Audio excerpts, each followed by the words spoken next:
Ako na ang diri, nakakita sa imo nga invitation. Di ba, lima baton, $5 ang ticket, pero pag 100. Naku na, oy.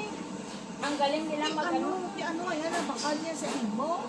Hindi ko na matandaan. Dugay na nanawalit ko.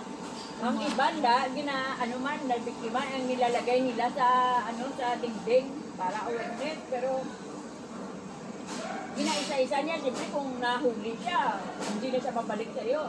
Ang iba naman, nahuli na, ay, peke ito, huwag ka nang bumalik dito, sabi nila. Pero minsan nakalusot din. Sa bangko, abi, lutang niya sa Lina, sa ATM machine. ATM? Detect, no? Mag-detect guro, no? Naman. Oo, kasi may machine yan niya. Ewan ko.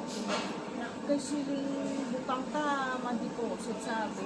Ibutang niya. Kaya ibag ko na siya mo pagkakad sa akon. Sige, ibon-ibon ko sa wallet ko. Baka lang Saturday yan. This Saturday, busy day. Diyan ako makareceive ng 100 on sa busy day. Ikaw pag kaysa, makakuan ka sa ATM, may 100 man.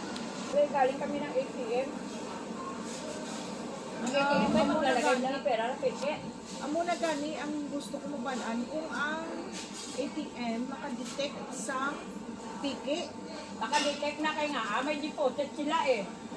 Diba siling na, Ma-automatic na yan. let's say, kasi ba ginapakonfirm sa imo kung bilangin mo nga deposit, butang ka, bilang safeguard, ang balik ang safeguard. Imitation. Pila galing mo safeguard lang. Safeguard. Ay, tanan niya tindahan sa post-spray na. Giisahan Biktimag. Saan niya? Ay, hindi po gaya. Vietnamese na. O, basi masulod ko na sa bulsa ko, naglahin pa na karon. Ari na di ang pating ticket. Yan.